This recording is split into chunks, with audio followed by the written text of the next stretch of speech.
Kemarin saya sempat syok nih lihat penampakan Suzuki Setrea F150 baru yang bikin keringat dingin. Entah nanti bakal beneran gini atau cuman prank doang.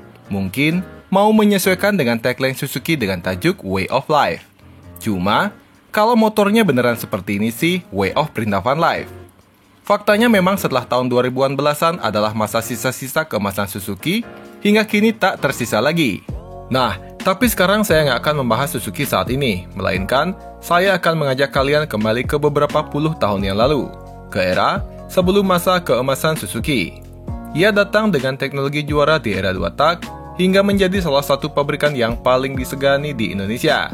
Nah, mudah-mudahan orang Suzuki nonton ini ya, biar mereka ingat masa-masa itu dan diulang kembali. Pada masa keemasan 2 tak, Suzuki benar-benar all out kala itu. Suzuki mengembangkan dan memperkenalkan sebuah teknologi yang pasti pernah kalian dengar, yaitu Jet Cool. Pemuda kelahiran tahun 80-an pasti pernah dulu nyetel motor-motor ini. So, apa sih sebenarnya Jet Cool itu? Jet Cool adalah sistem pendinginan piston yang dimiliki oleh Suzuki. Jadi, di bagian kiri mesin terdapat sebuah kipas yang berfungsi untuk menyedot angin, untuk ditiupkan ke bagian mesin. Kipas ini terhubung dengan putaran kruk as, so putaran kipas ini otomatis akan aktif pada saat mesin menyala. Selain itu, ada sebuah sistem jet needle dari crankcase yang mengarah ke bagian bawah piston dengan menyemprotkan oli. Oli ini bukan cuma buat pelumas, tapi juga berfungsi sebagai pendingin aktif yang menyerap panas dari piston dan dinding silinder. Oli yang sudah panas kemudian dialirkan kembali ke bagian lain dari mesin, yang mendinginkan oli dengan proses rotasi. Ini terus berulang, sehingga membuat mesin memiliki suhu yang stabil secara konsisten. Nah, karena itu, mesin jadi lebih tahan panas, lebih awet, dan performanya tetap stabil meskipun dipakai ngebut terus. Dan hebatnya, sistem ini sangat efektif tanpa perlu pakai radiator. Makanya, motor Suzuki yang pakai sistem Jet Cool ini, tenaganya masih bisa ngisi terus meski sudah dibetot dalam waktu yang cukup lama. Mesin motor konvensional kan biasanya pasti ada momen tenaga drop di kondisi overheat. Nah, kelebihan Jet Cool ini banyak banget, antara lain, yang pertama, piston dan silinder jadi lebih awet karena panasnya bisa dikontrol lebih baik. Selanjutnya, mesin bisa terus geber tanpa takut overheat. Performa mesin tetap stabil di putaran tinggi, dan yang pasti, sistemnya juga simpel. Nggak butuh banyak tambahan komponen berat. Misalnya kalau pakai radiator atau pakai oil cooler, kan banyak banget tuh alat tambahannya. Tapi ya nggak ada sistem yang sempurna. Jet Cool juga punya beberapa kekurangan. Yang pertama, oli yang dipakai harus berkualitas, karena jadi bagian dari sistem pendinginan. Nggak bisa tuh pakai oli abal-abal.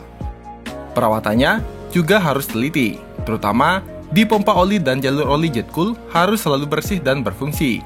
Sebetulnya kalau dari user sendiri sih asal rutin ganti oli atau servis ringan sudah cukup ya. Apalagi mesin Suzuki itu terkenal bandel. Dan yang terakhir, sekarang spare part Jet Cool kan agak susah dicari, jadi kalau mau servis harus lebih telaten. So, motor Suzuki apa aja nih yang pakai teknologi Jet Cool? Karena nggak semua motor 2 tak Suzuki itu pakai Jet Cool. Yang pertama, ada Suzuki RC80. Diperkenalkan pada tahun 1982. Pada masa itu, motor bebek di Indonesia masih dikuasai oleh Honda dengan C70 dan Yamaha dengan V80. Suzuki pun nggak mau ketinggalan dan hadir dengan pendekatan yang berbeda. Bukan cuma sekedar motor bebek biasa, tapi motor yang punya sistem pendinginan mesin canggih pada zamannya. So, RC80 adalah motor pertama Suzuki dengan teknologi Jet Cool. Motor ini pakai mesin 2 tak dengan kapasitas 80 cc sesuai namanya. Ia pakai transmisi 4 percepatan yang dapat menghasilkan tenaga di kisaran 8 HP dan punya top speed hingga kisaran 80 km per jam. Meskipun motor 2 tak, namun dengan cc yang cuma 80 cc doang, motor ini nggak terlalu boros di kelasnya. Nah, harganya dulu sekitar 3 jutaan, dan banyak dipilih karena mesin yang tahan panas dan gampang dirawat. Secara penjualan ia lumayan oke, cuma memang kala itu, motor ini dirasa kurang bertenaga jika dibandingkan dengan Yamaha V80 yang punya karakteristik mesin sedikit lebih menghentak di putaran bawah. So, pada tahun 1986, Suzuki memperkenalkan RC100. Suzuki RC100 lantas hadir sebagai pengganti RC80 dan langsung mendapatkan sambutan positif dari pengguna motor bebek karena membawa mesin dengan kapasitas yang lebih besar, desainnya lebih modern, dan tentu saja teknologi jet cool yang jadi ciri khas Suzuki di era 2 tak. Di saat RC100 meluncur, Suzuki menghadapi persaingan yang cukup ketat dari beberapa rivalnya. Salah satunya ialah Yamaha Alfa, yang juga hadir di tahun yang sama, yaitu di tahun 86. Yamaha Alfa merupakan motor bebek 2 tak yang punya karakteristik serupa. Ia ringan, responsif, dan ditujukan untuk mobilitas harian. RC100 sendiri pakai mesin 2 tak 99cc, tentunya dengan jet cool. Tenaganya hingga 10 HP, dan bisa digeber lebih dari kecepatan 90 km/jam. Nah, Alfa sendiri dengan kapasitas mesin yang sama, cuma punya tenaga 9 HP. So, dengan tenaga 1 HP lebih besar, dan juga teknologi jet cool, kencengan mana nih, RC100 atau Alfa? Di putaran bawah, mungkin masih gigi 1 atau gigi 2 kali ya.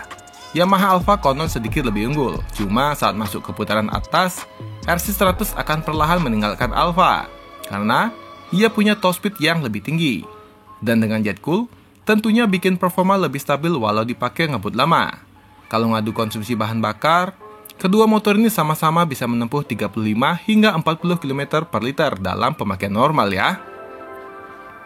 Dengan penjualan yang cukup baik, diam-diam Suzuki mencuri start dengan memperkenalkan Suzuki RC Sprinter di tahun 88. Motor ini sekaligus menjadi motor ayam jago pertama di Indonesia. Secara basic mesin sih sama aja dengan Suzuki RC100. Cuma, sedikit dituning ulang untuk menyesuaikan aja dengan perawakannya yang sporty. Ia lebih ramping karena tidak pakai fairing atau sayap samping, dengan shock depan yang teleskopik yang membuat penampilannya jadi lebih maskulin. Yes, bobot pun jadi lebih ringan. So, secara performa, jika RC100 dan RC Sprinter diadu, bisa dipastikan RC Sprinter akan jadi lebih unggul.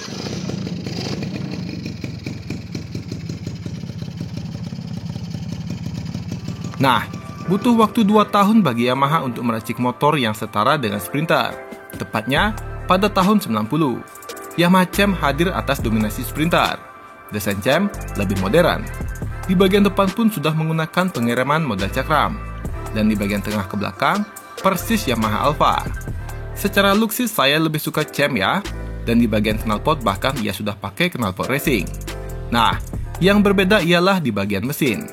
Kapasitas mesin CHAMP meningkat menjadi 105cc, dan nantinya mesin ini juga dipakai oleh Alfa 2R alias versi facelift dari Yamaha Alfa. Dengan kapasitas yang lebih besar, tentu tenaga CHAMP sedikit lebih responsif ketimbang RC Sprinter. Dari beberapa sumber mengatakan, Yamaha CHAMP itu punya performa yang sedikit lebih baik, dengan top speed yang berada di atas Sprinter. Cuma data ini saya belum bisa pastikan kebenarannya, karena ada juga yang bilang Sprinter lebih kencang. Entahlah. Apakah ada yang punya pengalaman sama kedua motor ini? Bisa komen di kolom komentar ya. RC Sprinter dijual dengan harga 4,5 juta kala itu. Yang punya motor ini pasti keren pada masanya. Nah, dengan upgrade-nya mesin Alfa 2R, Suzuki RC100 jelas kalah secara performa dan penampilan. Akhirnya, pada tahun 90, jet cool terbaru diperkenalkan dengan nama Suzuki Crystal. Suzuki Crystal hadir dengan desain yang serba lancip pada zamannya. Desain seperti ini tergolong berani loh, melihat desain motor-motor lain seperti Alfa dan Prima itu masih kalem. Nah, secara kelas, meski nggak bisa head-to-head, jelas Crystal diciptakan untuk menuangkan Yamaha Alfa 2R. Mesin 2 tak 110cc dari Crystal dapat menghasilkan tenaga hingga 11 HP. Kalau secara teknologi jet cool nggak ada yang berubah ya sama sekali. Ia masih irit oli, tapi jelas lebih boros bensin. Motor ini bisa digeber lebih dari kecepatan 120 km/jam on speedo. Nah, kalau ada yang ngeh di cerita Suzuki kemarin, ini adalah motor yang dibelikan bapak saya ketika saya minta F1ZR dulu. Katanya sih sama-sama 110cc, meski beda tahun. Tapi nggak kalah kencangnya juga kok. Bapak saya itu nggak bohong. Karena meski beli bekas, tapi dengan kondisi yang terawat, kalau nggak salah waktu tahun 2000-an awal deh ketika masih SMA, saya pernah geber motor ini hingga kecepatan 110 km/jam on speedo. Kayaknya sih masih bisa lebih, cuma karena rem depannya pun masih tromol, ya jadi agak ngeri juga bawanya.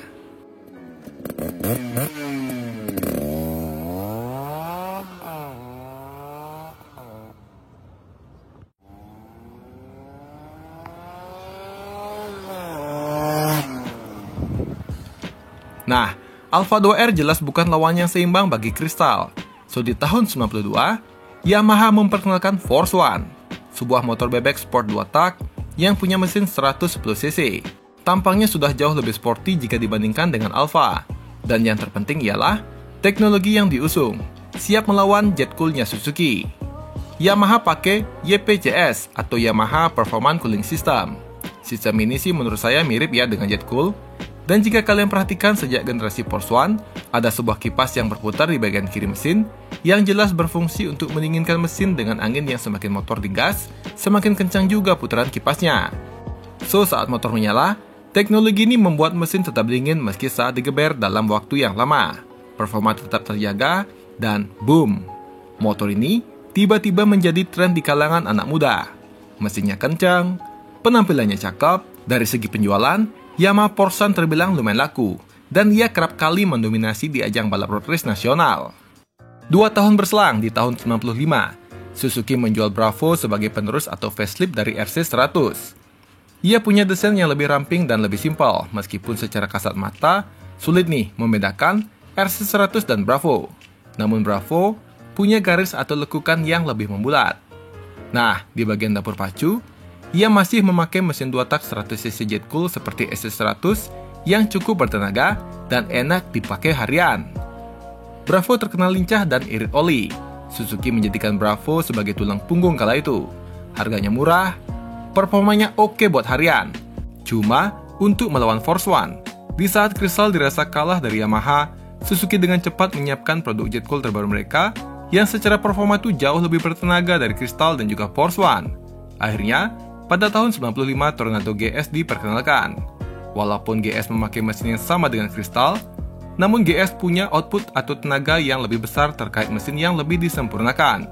Ditambah, penggunaan CDI yang lebih modern dan karburator Mikuni dengan ukuran yang jauh lebih besar. Berkat semua itu, tenaga GS naik hingga 1 HP yakni di kisaran 12 HP.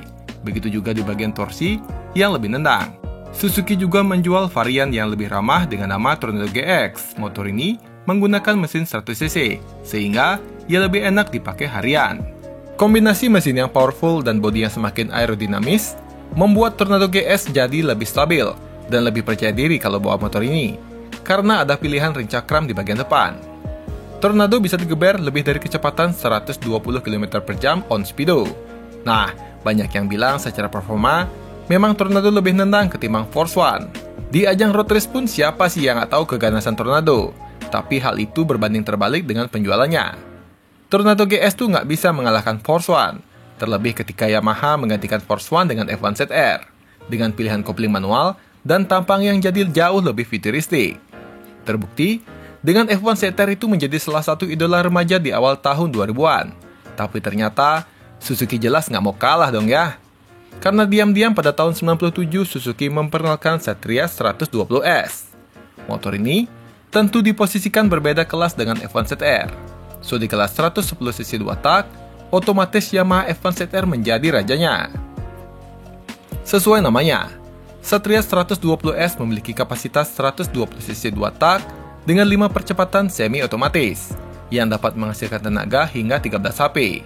Selain itu, mesin yang dipakai ini sangat spesial, menggunakan mesin semi tegak dengan bentuk yang sangat berbeda dari mesin tidurnya Tornado. Sebetulnya, Satria 120S itu bukanlah pengembangan dari Tornado ya, melainkan dari Suzuki RG Sport 110 yang nggak dijual di Indonesia. Satria 120S punya penampilan yang sangat sporty, diposisikan sebagai line up bebek sport dari Suzuki. Ia punya sasis twin spar yang jauh lebih kokoh dan tentunya sudah menggunakan monoshock di bagian belakang. Tapi nggak lama kemudian, Suzuki seperti kerasukan. Setahun kemudian Suzuki memperkenalkan Satria 120R. Huruf R ini tuh nggak main-main loh. Mesin 120cc-nya dituning ulang, dikasih 6 percepatan manual yang bisa menghasilkan tenaga hingga 15 HP. Kala itu, nggak ada nih motor bebek yang punya tenaga seberingas itu. Suspensinya juga dibuat lebih kaku, jadi memiliki handling yang jauh lebih stabil. Dan di versi selanjutnya, Suzuki Satria 120R dijual dengan dual tone, stripping yang lebih sporty, dan memakai cakram di bagian belakang. Nah, Suzuki juga pernah memasukkan Satria 120 LSCM, atau yang berarti Long Crankshaft Magneto, yang intinya motor ini tuh punya karakteristik yang berbeda dengan Satria 120R. Jika Satria R punya bore di kisaran 56 dan stroke di kisaran 49,5 mm. Suzuki Satria 120 LSCM punya bore dan stroke square di 54 mm. So, LSCM ini punya karakteristik yang lebih bertenaga di putaran bawah alias close ratio, torsi lebih tenang, dan lebih berasa di putaran bawah.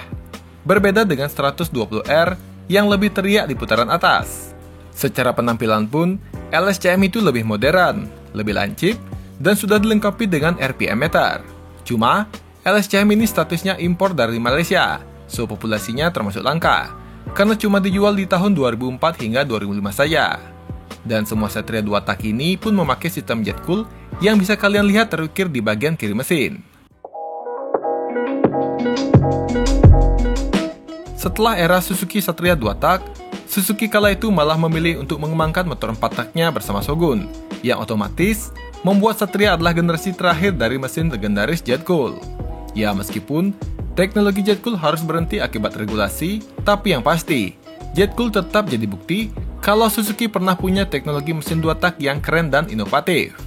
Motor-motor seperti RC100, Sprinter, Tornado, dan Satria yang jadi legenda susah untuk dilupakan. Kalau kalian punya pengalaman atau cerita seru tentang motor jet cool, jangan lupa tulis di kolom komentar ya.